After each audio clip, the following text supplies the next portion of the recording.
Sila po sinend po, 12 disciples po para mataan ang Canaan o yung promised land ng Panginoon. So yung 10, nung bumalik po ay talagang negative. Kasi pina-spy po kung ano po ba yung promised land na ibibigay sa kanila ng Panginoon. Yung 10 na yun, negative, pero si Joshua at si Caleb lang po ang patuloy na nagtiwala sa Panginoon. Kaya sabi dito, nung time na sinabi ng mga ibang spy na, mahirap pasukin ang promised land kasi malalaki ang tao. Talagang matatapang. Hindi natin kaya. Pero si Joshua at si Caleb, sabi dito, pinunit naman nila Jose at Caleb ang kanilang kasuotan. Sinabi nila, mainam ang lupaing tinignan namin saganang-sagana sa lahat ng bagay. Kung kalooban niya, ibibigay niya sa atin ang lupaing iyon.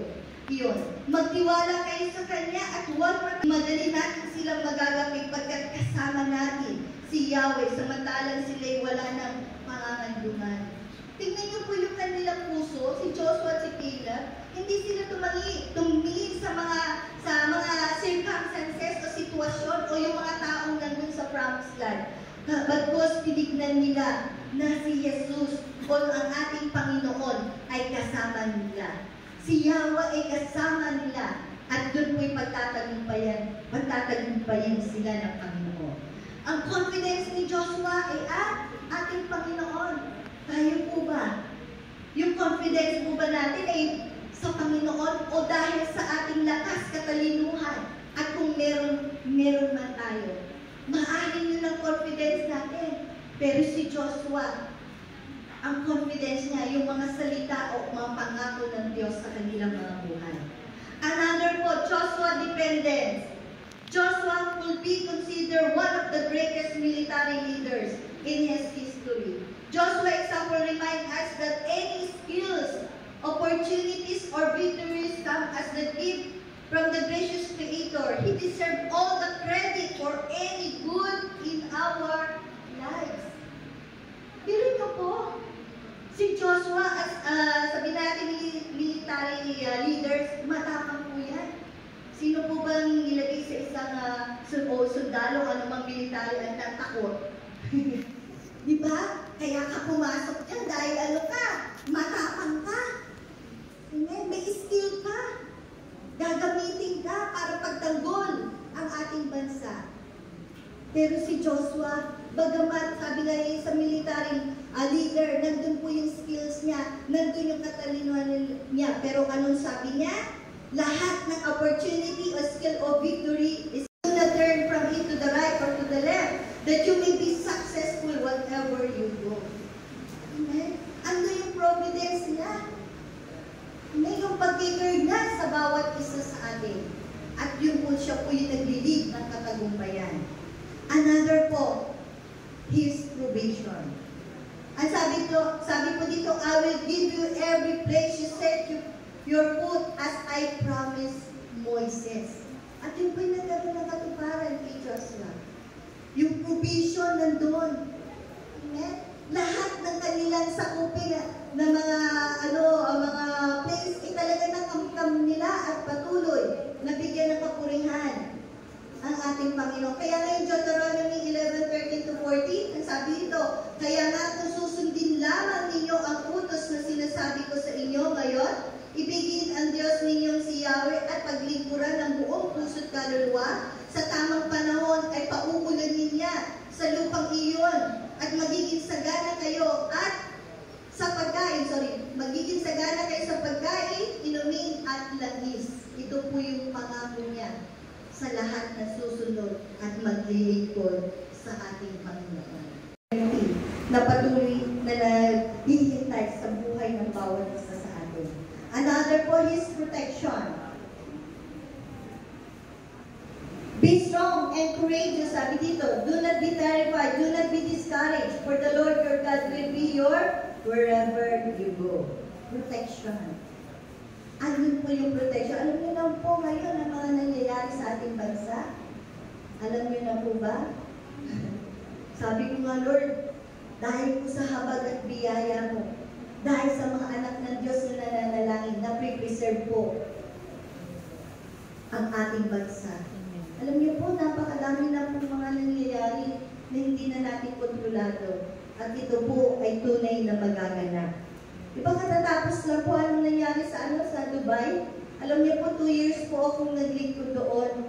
Ako po yung nakapagtrabaho sa Dubai. Siguro 1 beses ko lang po. Sa 2 years ko po nagtrabaho doon, 1 beses ko lang po na naranasang umulan. Ewan ko lang po yung mga dati pong mga ano. At hindi ulan na malakas, kundi talagang ulan lang. Pero alam niyo po ngayon, sobra-sobra po. Nagtataka po kami na halos bumaha po, di ba? Ang daming sarap po na nasira. So sabi ko, gano'n na ba katindi? Katindi. And then, sa ating bansa, ang China, di ba po? Alam niyo po, napakadaming military na po na nakadeploy sa atin ng iba't ibang bansa. Sa pagkakamali lang po, magkakaroon na po ng ano. At lahat na nangyayari ngayon, lindol, tingnan niyo po, sabi nga natin, Lord, talagang habag at biyaya ng Diyos lang talaga kung bakit tayo nananatili. Alam mo, ilang seconds lang, ilang hour na, marami namamatay every day. Pero ikaw, buhay na buhay. Bakit may purpose at plano pa ang Diyos sa buhay ng bawat isa sa atin. Amen? Amen. Palakpakan po natin natin Panginoon. Kaya nga po, kapag sumunod ka sa Panginoon, His presence, His power, His providence, His provision, and His protection po, ay makakamit natin at mararanasan natin. Kaya nga sabi dito, Joshua means Yahweh salvation. What was true of the promises to Israel? God promised to us today, but we need to be strong and courageous. Ito yung laging sinasabi ni Moses kay Joshua. Be strong, and be a good courage. Amen? Another, we fight battles also, but of different nature. Our battles are not flesh and blood, but spiritual wickedness in high places. Alam niyo po, kung ano pong nangyayaring kaguluhan ngayon sa Israel, spiritually din po, ganun na rin po ang labanan. Di ba po, ngayon po ay talagang Israel, kabi-kabila po ang kanilang mga kalaban.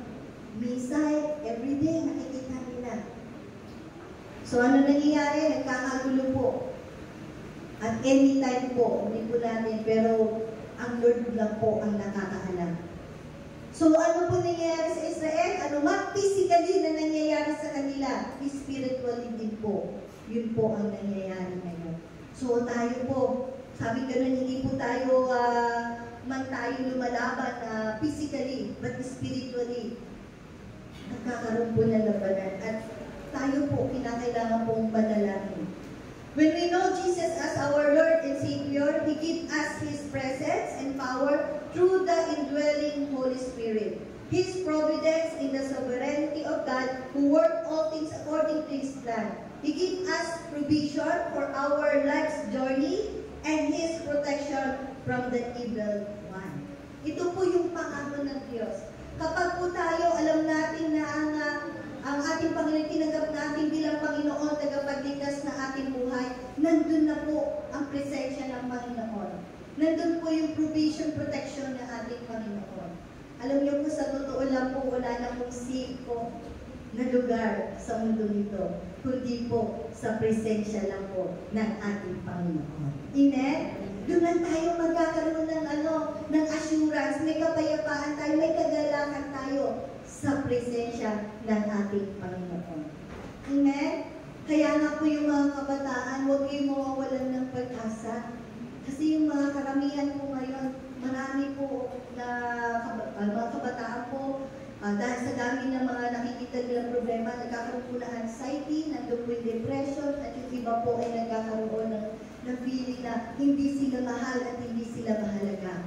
At sila po ngayon, sa mga panahon, iba po ay nagpapakamatay. At yun na po, at ako po, ilang kabataan po ang nakausap ko po, at naipag-pray po, na sila po ay meron po attempt ng suicide. Gano'n na lang po katindi ang gawa ng kaaway sa panahon ngayon. At ang kanilang ginagawa po, at ang sabi niya, ang kanilang pinopokus ay ang mga kabataan. Eh tayo, we are in Joshua generation, amen? At ang mga kabataan, tayo po ang pag-asa. Pag-asa. Pero yung pag-asa na yun po dapat ay nakakilala sa ating Panginoon. At tayo mga kabataan, gagamitin po tayo for His glory. Gusto po ba natin ito? Alam niyo po, hindi po yung talino skills ang titignan ng Lord yung puso ng bawat isa sa atin. Alam niyo po, sa pagsunod sa Panginoon, hindi yung physical na natin kundi yung puso pa rin. Kapag marunong ka, mahal mo ang iyong kapwa, mahal mo yung mga tao papunta sa kapahamakan, nandun po kayang-kayang kumilos ang ating Panginoon. Kaya niyang gumawa ng himala sa ating mga buhay. Yung hindi mo na kailangan tawagin pa si pastor para ipag-pray yung tao na yun, kundi ikaw mismo gagamitin, mightily ng Panginoon. Pag alam mo, yung Jesus na yung tinanggap bilang Panginoon at tagapagligtas na iyong buhay. Wala na pong seat sa panahon ngayon, kundi sa presensya lang po ng ating Panginoon. Kaya nga po, our job is to be strong and courageous and stand against evil. We don't need to fear the future because He has it all covered. May God give each of us wisdom and courage to go forward in His name. Nandun po na ang pinagagagawin na lang natin, magpakatatag tayo. Amen? Magpakatapang tayo. Hindi po yung nagbububog ng tao, kundi magpakatapang tayo sa pananampalataya at inilagay sa atin ng ating Panginoon. Amen po ba? Amen. Kaya po, praise the Lord. Handang-handa po ba tayo na gamitin tayo mightily ng Panginoon? Amen. Yung gustong sumunod sa Panginoon? Amen. Kinakailangan po, strong and courageous po ang makita sa atin. Ano na po we are in the last days. Kaya lahat po natin gagawin ng kaaway lahat para tayo ay sabi nga, tayo po'y nandito po. Praise the Lord, dahil may purpose at plano ang Diyos. Bakit kayo nabubuhay? Bakit may hindi na pa po ang bawat isa sa atin? Dahil marami na pong namamatay sa kapanahon na natin. But still, we are alive. Why? Because there is purpose and plan ang ating buhay, ang nabibigay sa atin ng ating Panginoon. As a Christ followers, we are all called, sabi, to something. Meron pong mahalagang nakita ang Diyos sa ating mga puso. Maaari po ba sabihin natin sa ating katabi na, praise the Lord, may purpose at plano ang Diyos sa buhay mo. May purpose at plano ang Diyos. Ayan. Praise God. So, revival, a call to excellent service. Ito po yung ating pinag-aaralan ko. So, anong sabi po ni Bishop Brother Eddie Villanueva?